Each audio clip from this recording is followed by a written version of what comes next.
Right, hi everyone. So very quick intro on this. So this is a video that I filmed about a year ago, more than a year ago, probably about a year and a half ago, when I was still building the tank.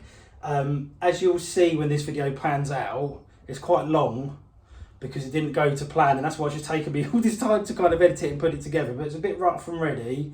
But you'll see from the outset, I think I tripped over something very early in the video, and that kind of for me set the scene for how this bottom drain went, in terms of me trying to design it, build it, install it and get it working. So there was 2 iterations. I won't spoil it, but yeah, have a look. If you're interested in how I learn from failures, you might learn something about me during this video, as much as learning about the pond and the tank and what I did. So yeah, grab a coffee, it's a long one, sit down, and I hope you enjoy it. Take care and see you at the end. Hi everyone, thanks for tuning in and welcome back to the channel. I'm excited today because I'm going to start making something that's been in my brain. I've been thinking about it for far too long.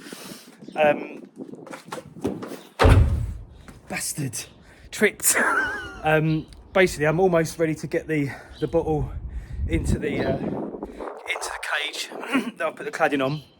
But one thing that's been worrying me is the outlet hole down there.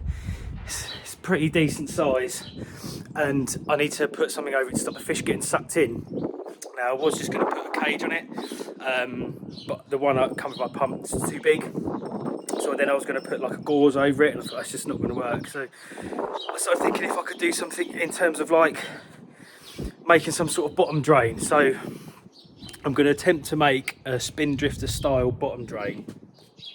So let me show you just quickly what I bought to do it. So don't laugh, but this is a microwave plate cover that I bought from the range. It's about £3, and as you can see, it should be around the right sort of size. Now I had to get one that was quite thick because of how high up the old nozzle is. But what I'm going to do is basically trim this off here. Oh, cut that off so that it can then sit flush against here, and then the outlet hole will be inside this plate cover. Then I've got a little bit of plastic tubing over here, and I'm going to cut that into short lengths to make legs for it, and then that can raise it just just a bit off the ground, the same as we would have in a similar to a spin drifter. And then obviously there's some holes in here that I'll need to stick up, and then I've got air stone to sit on the top of it to hopefully give a bit of flow off the top. So might work, might not work, but at the end of the day it should hopefully work in a similar way to an actual bottom drain. If it doesn't, no big deal, but also it will just make it so that the water flow going underneath the gap will be kind of less fast, less likely to suck fishes in, and obviously it'd be only, it'd be small enough gap then that nothing's going to get sucked, no fish are going to get sucked into the pump. So yeah, let's get to it. Right everyone, quick test. Which air stone? 20cm, 8-inch, or the 13.2 centimeters, which I think is 5-inch. Note this one you can cut the prong off, so you can either use 6mm or 8mm hose, whereas this one's just 8. I'm going to run both of them off of a 20 litre per minute, so that's 120 litres per hour, 1,200 litres per hour air pump. I'll let you have a look at them both, and then I shall let you know which one I've chosen to use. This is a 13cm one. Decent amount of bubbles, getting a decent lift here. And I don't know if you can see, but there is some little bits of plastic in the bath. See if I can zoom in on any. And it is, there's one. No, I've lost it. It is with that drawer pulling them towards it. So I'm hoping that if I use this one, it'll have a reasonable uplift effect for the aerated bottom drain I'm making. Difficult to tell because obviously I haven't got much much depth here in the bath, but that's the first one. So there's the 8-inch. Obviously bubbles covering a much greater surface area, but this pump's just not powerful enough for it really. If you look, it's not actually generating much lift, and actually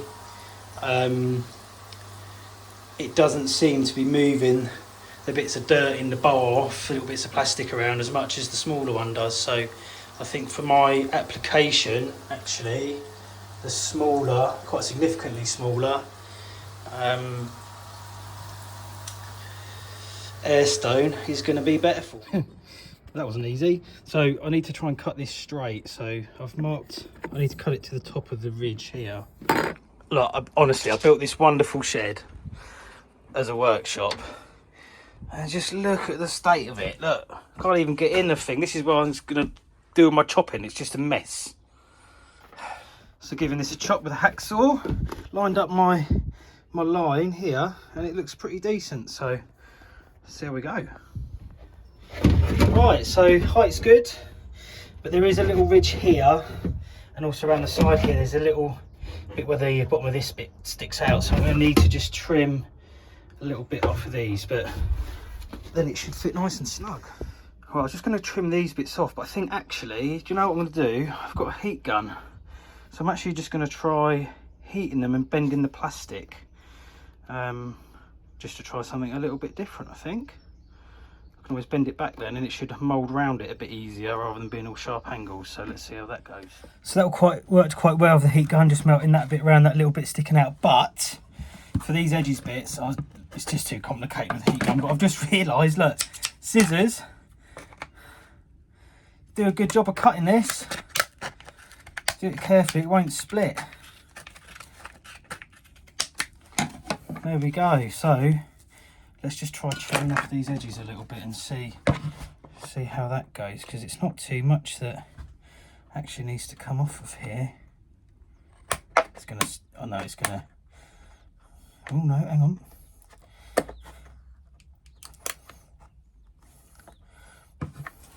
Yeah. Come on. There we go. Let's go and see what that's like.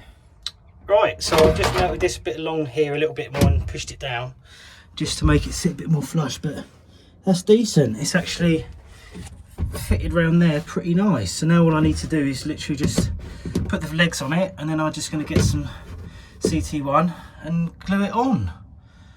So far so good. Right, I've come inside and I've got my little helper, because now I've just got to get the legs made for this. So what I was initially thinking is on the inside of the bowl, it's got these little strengthening bits here. So what I was going to do is get my plastic tube, cut a little slice in there so that I can seat it on those, and just CT1 it in, and then just cut it to length. But I'm just thinking if that's going to be a little bit wobbly, and because this is curved here, it's still, I don't think, going to sit very well. So I'm minded to maybe just silicone it onto the inside. But I think I'm going to go for it on the outside. I think if I do it on the inside there, it's just going to not give it much stability, and it might rock about a little bit. So yeah, let's have a look. I'm going to try cutting this. I might use the old heat gun on that as well and push it in, mould it around that maybe. I don't know. I'm going to have to do some thinking and some experimenting, and I'll come back once I've got my head around it. Right, I thought of two options. One of them, like I said, this is the one I'm going to do. I'm just going to slice to the depth that sits in there, and then sit it on there and see what that's like. The other option I thought was if I cut this, heat it with the heat gun, and then put a flap out either side, I could then use those flaps to attach it, glue it onto this. But that to me, I think, is just gonna not give me anything more than that, and make it maybe a little bit more difficult to gauge the height of it. So let's give this one a try first and see how that goes. So that's what I've done. Just cut through that, and it slips on there. It doesn't grip it too hard, but enough to keep it, that long pipe upright. So I think that's what I'm going to do, and then that will hopefully make it a bit easier for me to measure and cut for 4 of them then. Plenty of CT1 in there as well. I think that's not going to go anywhere. And then when I attach it into the tank, I can seal it around this edge and then just put some big blobs on the end of these feet and stick it to the bottom. And I think this should be hunky-dory. Okay, so I've made sure this is roughly upright, laid the ruler on there and just marked where the bottom of the dome will come to on there, and then I just cut that slightly longer to allow for the gap. Now I've done a bit of Googling and a lot of things say finger width. How wide's my finger?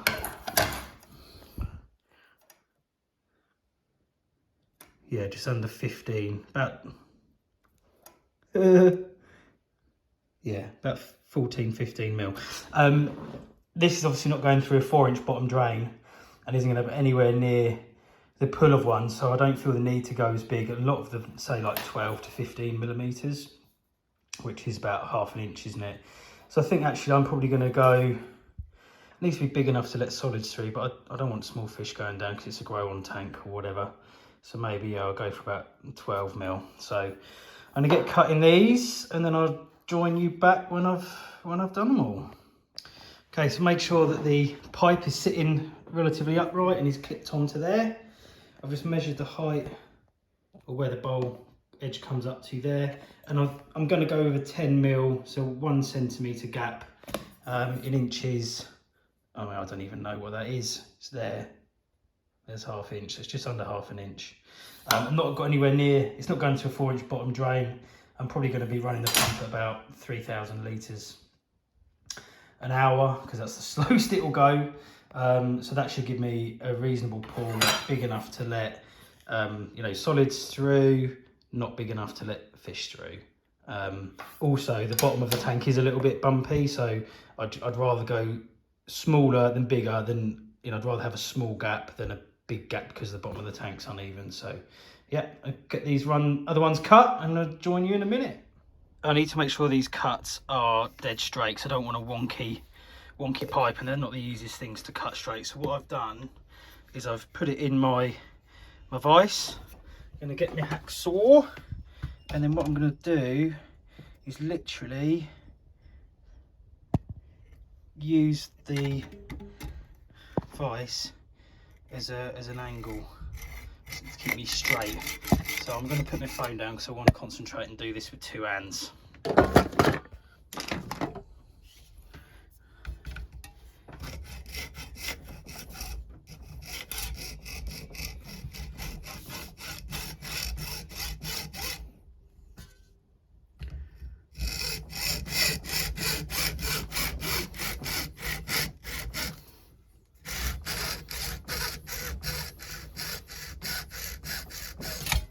Here we go. Give it a little bit of a tidy up, but I think I'm pretty happy with that, to be fair. And the other thing about getting it, getting these cuts nice and straight is then this one here will be nice and straight, ready for the next one. Now I'm not going to just cut these like this because, let's get this focused, because I don't know.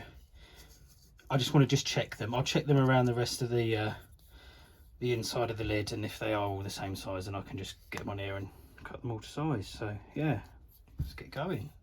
Right, I've measured them and they all need to be the same size, which makes life a lot easier. So now I can just use this one as a template. Now, just another little tip, you need to just make sure you leave a gap for the blade, because obviously the blade will take some of the material away. So it needs to go about there. This one lines up, so I need to just adjust that slightly. So make sure they're level. And then a little gap for the saw blade. I'll just check that in a minute. But another little tip, always use the same one as your template.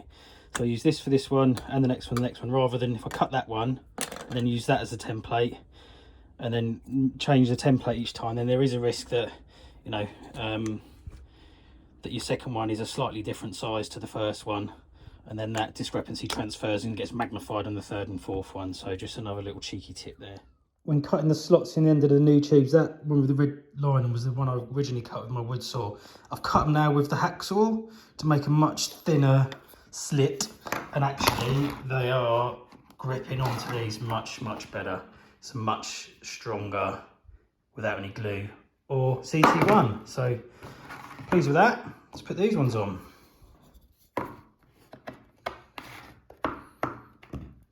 Yeah, see, they're just gripping much better. So we put all them on and hopefully it's all going to be nice and even.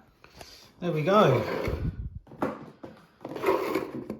Now I've measured it and I was going for a centimetre 10 mil, but actually it's come out more like 15 mil, centimetre and a half. So that's just over half an inch.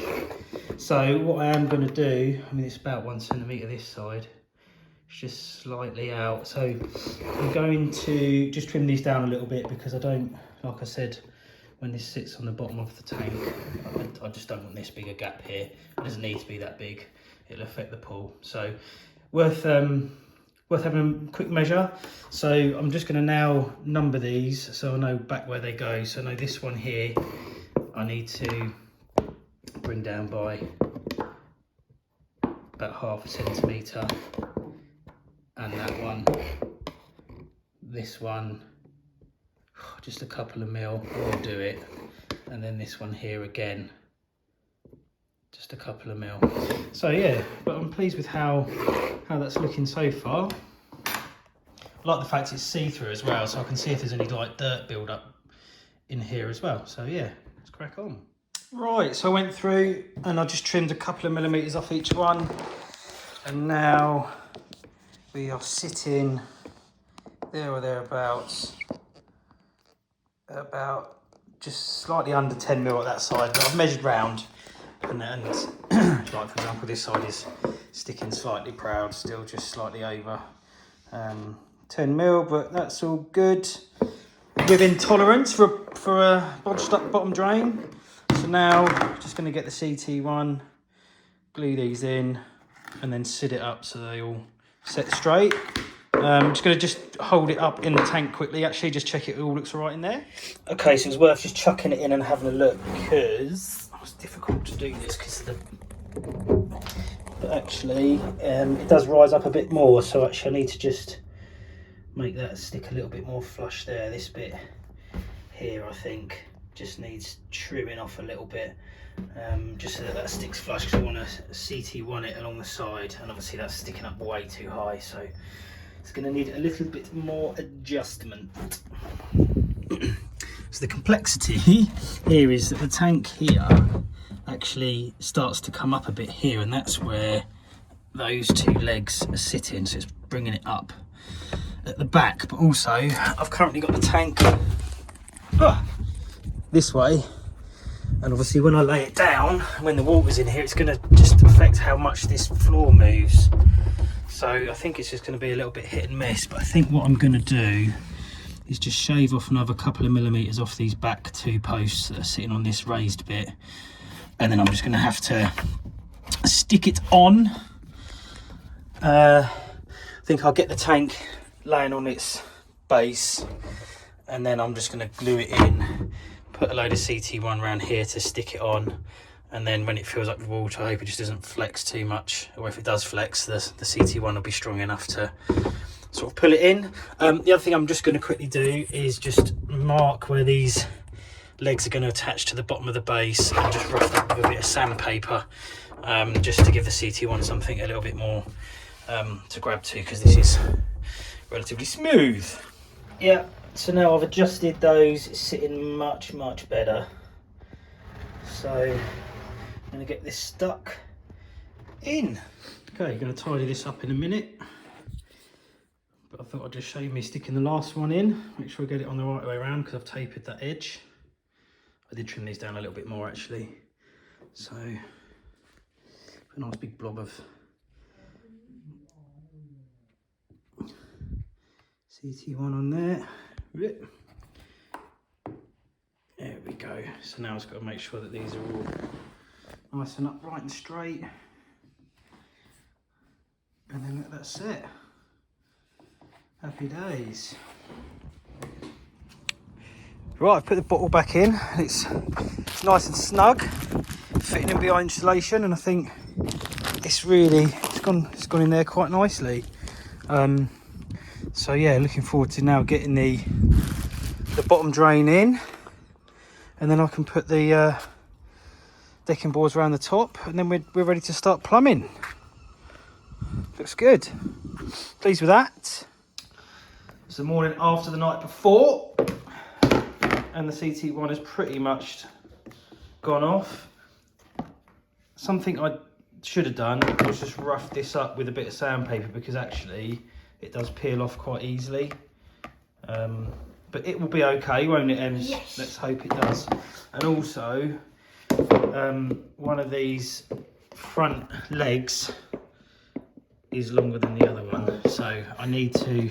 Oh, that one's... Here we go. Yeah, look, if I just show it overhanging there, it's ever so slight, couple of mils. So I need to give that a little trim, and then we can stick it in the fish pond. Yeah. I'm going to use my multi-tool to cut the end of that leg off, because it's only like a couple of mils. And one thing I've just thought of is that I'm going to use this new bit, and it's got grease and oil on it, look. So I'm just going to clean that off, because I don't want to risk contaminating the pond with whatever is lubricated on that. So just these little watch outs, got to be careful, don't want to poison the fish before I've even got them. There we go. Now sitting nice and level, and I've got my fingers width there. It's about a centimetre gap, which is ace. And also I've roughed up the bottom of these pegs with a bit of sandpaper, and also I took the opportunity whilst I had the multi-tool out just to cut some little notches in there just to help the silicone grab, because like I said, if you look here where I was just cutting the end of that one off, you can see the silicone has just started to come away around the edge, and I think it's going to be fine when it's in the pond. But yeah, just thought I'd show you that quick. So you can see there, I've just sanded around the edge to provide a key for the silicone. Where it sticks on the side, that's where it's going to be its weakest, I think. And I've given it a rinse as well to make sure there's no microplastics that end up in the water. So now I've just got to get in there, give that a dry.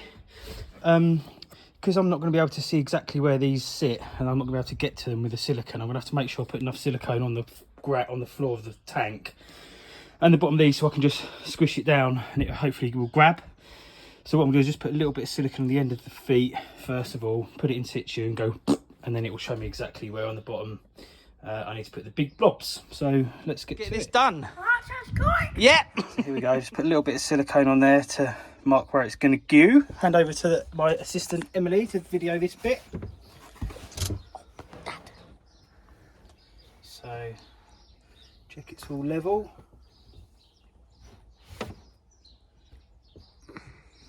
Just set it down, push it against the edge. So there we go. That's where I need to blob my silicone. Right. So there we go. Put way too much CT1 on here, on the inside of here, because I won't be able to get to the inside like I keep saying, and a big blob's here. So let's see if I've lined this up properly.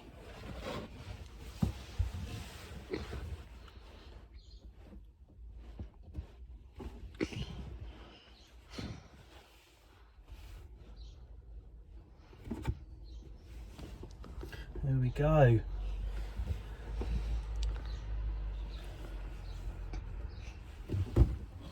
Not too bad. Not too We've got bad. a nice, decent gap round here. Hopefully this will, if that settles, it won't pull it apart. Now I'm just going to tidy up the edge around here. Okay, so here we go. Blobbed a nice bit of silicone in, wet finger. It needs to be wet to smooth it down. Try and make this as neat as I can. Beautiful. But yeah, I'm pleased with that. Got a nice finger spaced gap. It's a bit bigger in some areas and smaller in others, but I think once the weight of the water's in here, this should even it out, and hopefully this is strong enough so that it won't go ping and come off. But as you see, obviously I couldn't get to smooth that silicone down underneath, which is why I put so much in. So hopefully that'll cure okay, and now we can get on and put the plumbing in. Right, helper? Yes. Right. Now a little bit annoying. I was just seeing if this moves when I press on the bottom, and look, the silicone at the top here has failed. So, fuck do I do now? Excuse my language, because that's so solid, so annoying. I didn't rough that up in there. Because I think that's going to push down when it's got the full face of the water in it, but It's a bit of a big gap there. So we don't fail, we learn. So I've removed the old one, cleaned off the CT1, which fortunately hadn't all quite set. So I've got as much of this off as I can. I'll give that another sand down, but I'm gonna have to make another one of those and think of a better way to attach the legs. So close, but I'm glad I tested it, because I'd have been even more annoyed if this had filled up. It just moves quite a bit, and I just don't know how that's gonna fare when it's for the walk. I mean, this one might go. I suspect they probably will. So I'm just gonna have to try and think of a way. Yeah, I've already got some thoughts and ideas, so I was gonna have to get cracking. After my little failure in the and my little strop ripping out my bottom chain I've made in the pond the other day, I have changed the design. So I'm just going to show you what obviously went wrong with the last one and how I'm going to improve it for the Chaz Drifter Mark II aerated bottom drain. As you would have seen, when I moved the bottom of the tank, it flexed this and it just became detached here. Now, what I didn't do was clean this with anything, nor did I sand it before I put the mastic on it. Now, when plastic's made and it's released from the mould, it has a releasing agent in it, which makes it come out of the mould, and I didn't clean that off. And because it's so smooth and shiny, again, it didn't have anything to key the silicone into. So, I mean, you can look, this is the mess I made, because it just rubs off. It's just not adhered to it at all. So this was never going to stick. Here's some of the remnants here, and you can just pick it off. Just isn't stuck at all, look. So that was never going to work, destined to fail. So actually what I thought I could do, I broke it when I chucked it in the garden in my temper, but it's not a bad thing really. If I just drill a hole through there and through there, actually attached it, and also gives it a little bit of flexibility so it can move a little bit with the flexibility of the bottom of the pond. So actually ultimately makes it more, gives it a bit more integrity. But because I broke it in my strop, I needed to make a new one. So I'll come on to what I've decided to do in a minute. The other thing is, actually I did remember to sand the edge of this when I stuck this on as well, but actually, as you can see, I did it both sides. It's definitely better. It is more attached, but still was just coming off. So what I'm going to do when I reattach the new one is I'm going to use sandpaper with a rougher grit, because that's still actually quite smooth. And actually what I'm also going to do is just drill some holes along it here.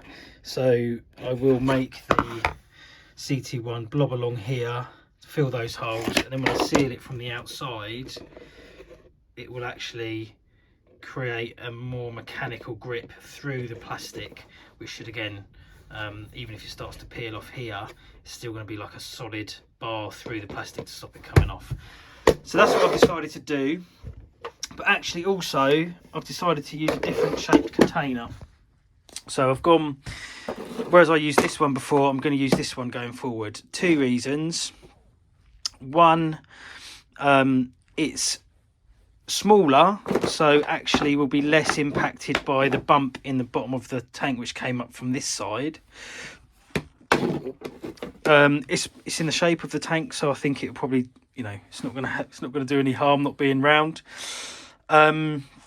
Secondly, the air stone I was going to put on here, I was worried that the updraft wasn't going to work quite right because of this ridge, whereas on here it fits almost perfectly over the edge, so I think that'll get a better impact, you know, effect from the air coming out of the air stone.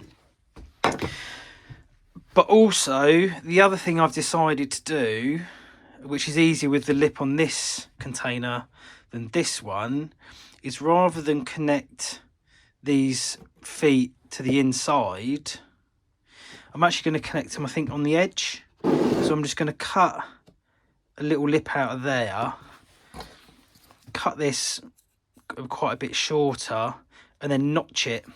So essentially it will sit on it like that, and make it easier to get the 1 centimetre gap.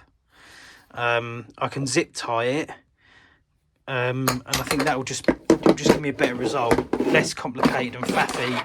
Having, you know, a shorter leg as well will mean that there'll be less flex in it, and I think that this will just be an easier, better solution. It's still tall enough to go over the hole, and it obviously takes up less room in the container. So gonna get to it. I'm not going to film each stage because I did that with this one. And oh God, I'll show you when I've done it. Quick progress update. I've notched these out where the legs are going to go.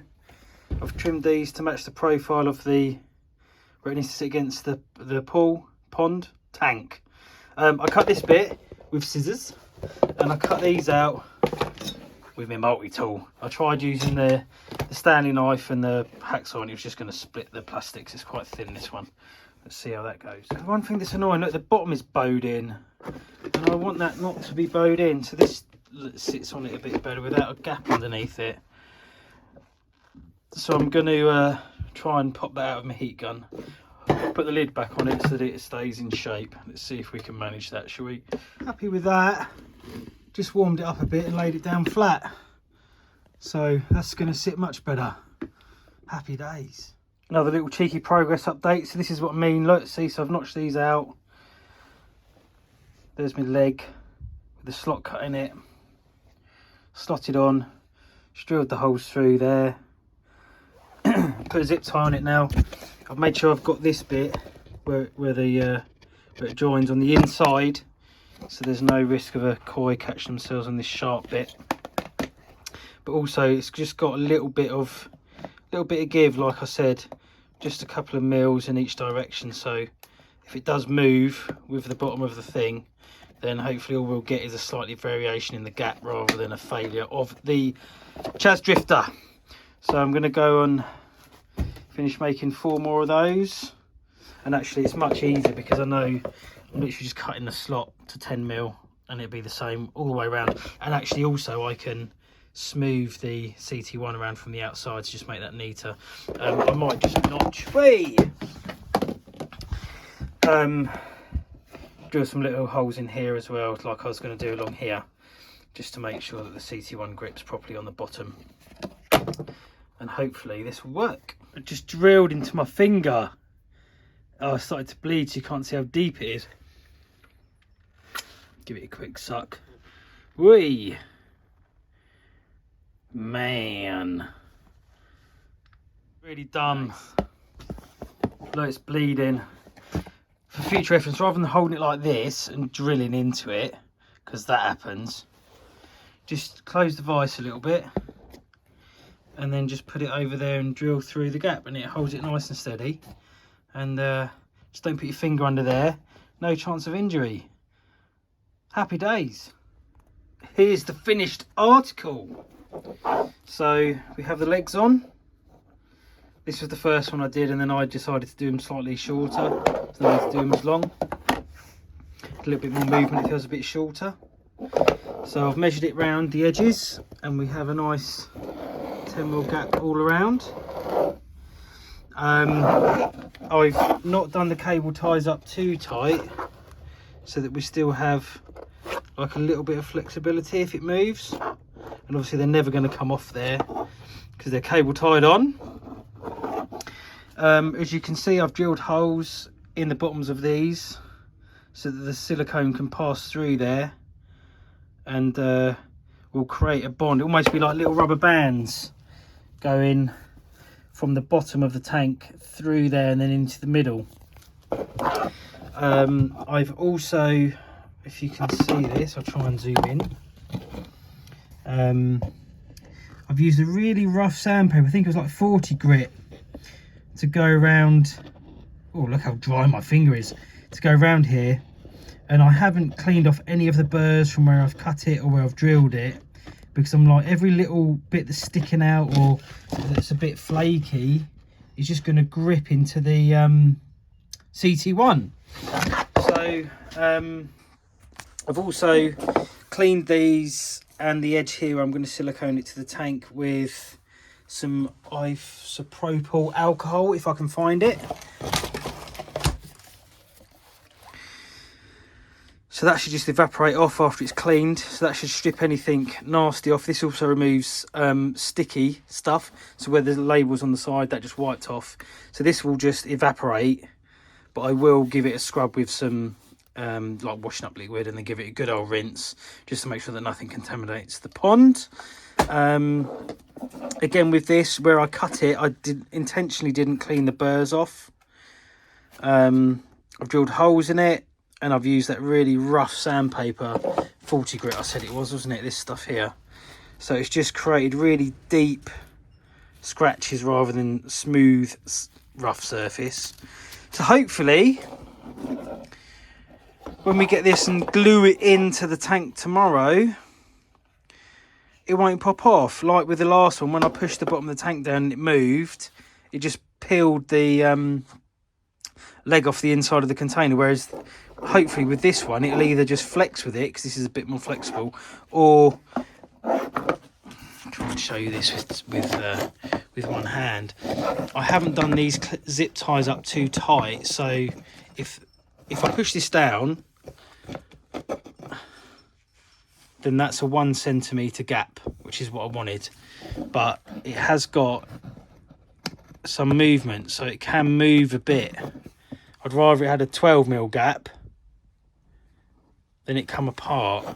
So yeah, I've just made sure that these are tight enough when I push them down. But yeah, again, if it flexes at all, it ain't gonna break. So the last thing that I need to do is just rough the top up here and stick the air stone on. Put it like that, I think. And I'm also just going to put a couple of holes in here and a zip tie for the pipe, just to keep it in place when it's in the bottom of the tank. So yeah, that's how I've developed my little, what was it, Chaz drifter design. And yeah, so we'll finish that off tonight. I'll stick this on now, I think, actually, the top. So then tomorrow, literally, I can just drop it in and stick it in. And then we'll have a good 24 hours curing time before I need to fill it up. So, progress. Look at the state of my workshop. It's just an absolute mess. Fuck!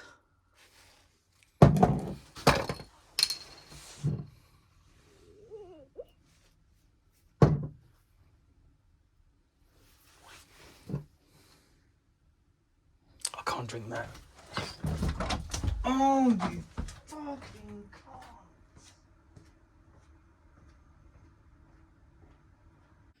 So there's me air stone. I roughed up the little prong here because I sawed off the 4mm tube. So we've got an 8mm tube going into this.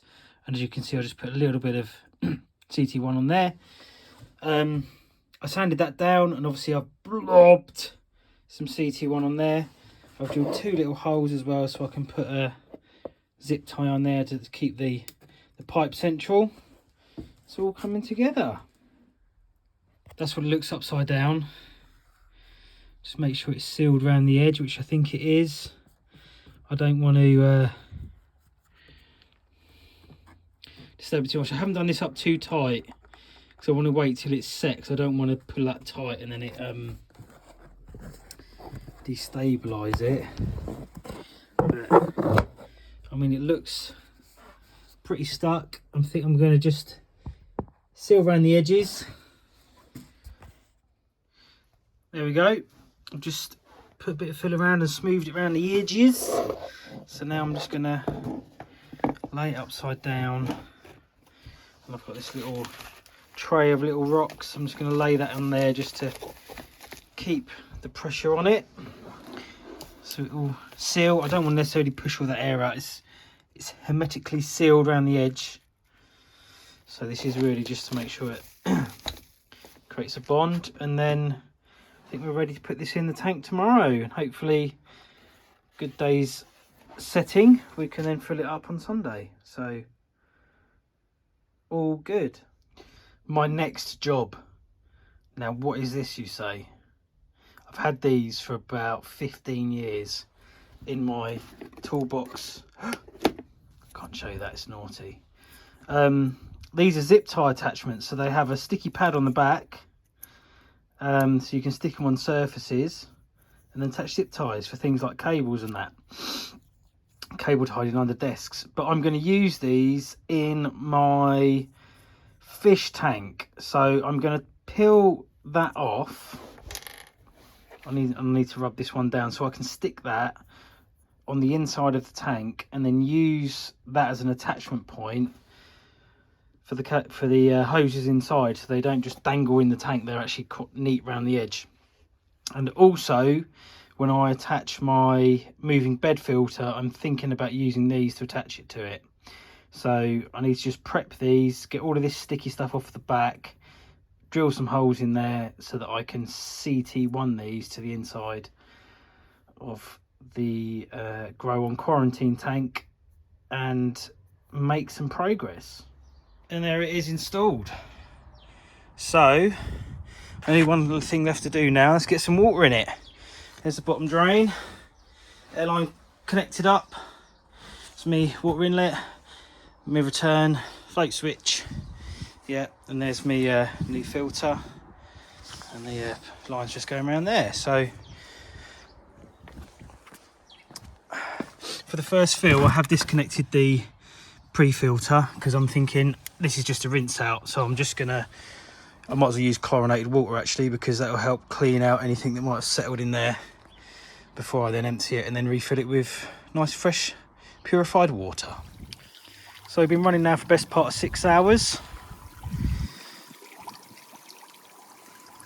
Got the pump set at its lowest setting. Number 1. I think that's running about 10 watts. Still got a leak coming out of here. I need to, it's really annoying, it's leaking from where the pipe meets the hose tail, so I think I'm going to have to get another Jubilee clip on here to stop that. Rather annoyingly as well, I've got this persistent leak here on the where the pump goes into the pressure filter, and I know that's just because I didn't put the PTFE tape on.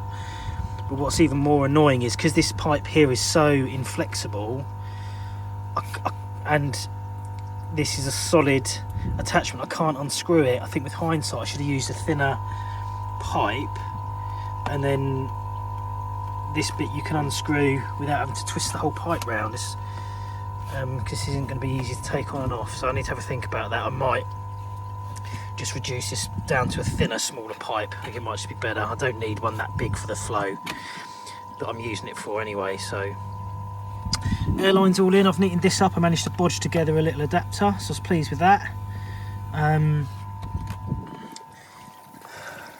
Getting a good amount of bubbles, and let me just turn the air off, hang on a second. So there's the moving bed filter. The media hasn't started moving yet. I definitely need to relocate this because, as you can see, it's going to get tangled in the airlines or fall down onto the top of that, so I'm just going to shift it over into the middle, and then we'll have free space. It'll be a little bit more prominent than I want it to be, but no big deal. Bottom drain seems to be working okay, although looking at it around here, oh, don't want to focus on my finger. Around here you can see the CT1's come off the edge there, so that must have moved or hasn't quite set properly, but it's all still in place, and the gap around the bottom looks okay. So as long as it doesn't become too detached, I'm not too concerned about that, although it is a little bit frustrating. Yeah, so I'm gonna let this bubble overnight, I think, and then tomorrow I'll sort this plumbing out, drain it, and then refill it with dechlorinated water from the filter. But it's good to finally get some water in it and getting it moving around. Let me turn the air pump on gradually, so then you can at least see how these air pumps are working. Hang on. So because again, I showed you I can turn these on in the moving bed filter one at a time. So that's full airflow, and that's the other one on. So that's good. I mean, that should be enough air to move that, and I think we've got a reasonable amount of bubbles coming up the top, so that should be enough to churn that. And then on the bottom drain, again I've got 2 levers on there to turn both them on quickly. Decent amount of bubbles there as well, and again I think I'm getting a decent amount of lift off the bottom drain. It's bringing it up a good inch above the water surface, so I should be getting a good drag up from the bottom with that. And again, just to reiterate, that's running on a 40 litre per hour pump through my manifold. I've blocked these off as well because I was getting a little bit of leakage from these, but again I've got 2 lines there if I want to add anything else in. But yeah, so far so good. Turn the pump back on. I'm impressed with this is silent pretty much when that's running at that speed. So yeah, all good. So I hope you enjoyed the build process and the installation process. Like I said at the beginning, it was an interesting one. Yeah, I know what to do next time. But let's go and have a look. I'll show you how it's been working and how it's been used over the winter and into the next season. Because I appreciate you can't really see too much because of all the glare and everything, but there it is. As you can see, the bottom of the tank, it's got algae on it, but there's never ever any poo or other detritus that sits on the bottom. I must admit, I don't often have the air on. I don't need to. The bottom of the tank just remains clear, so obviously works well. I can see the pump running there. I currently run this most of the time. It's a Varipump. Let's have a look. There, about 25% power. But yeah, no, it all works well. I can show you. I normally just have the air on my moving bed working, but in terms of, I turn the air on here. I've got a separate video about how I built the airlines, but you know, there we go. I mean, you can see again, if I run that air 100% on there, it's a 70 litres per minute pump. I mean, it really does shift the water up, and you can see how high the water's rising above. It's probably a good inch above the water there. It's really going to be creating a draw from the bottom. So on the odd occasion that I have had some muck on the bottom of the tank, I can blast that on, and I know it's really creating the, you know, the vortex in the water to kind of suck it into the bottom drain. But yeah, been pleased with it really. So yeah, just turn the old moving bed back on, turn that off. I would say that, as you can see, when that aerated bottom drain is on, it really does disturb the top of the water quite considerably, and you can't see the fish. The beauty of this is I can just turn it on slightly if I want, and just introduce a little bit more air, but again, it's not going to be doing much in terms of the circulation. But yeah, all in, despite the pain, the blood, actual blood, sweat and tears, I generally think it was worth it, and I'm quite pleased with how it's turned out. So thanks for tuning in. Thanks for, if you've watched the whole video, congratulations, you super fan. But no, thanks for your support. Hope you enjoyed the video. Hope you learned something. Maybe not. I'll see you soon. Take care, everyone. Bye bye.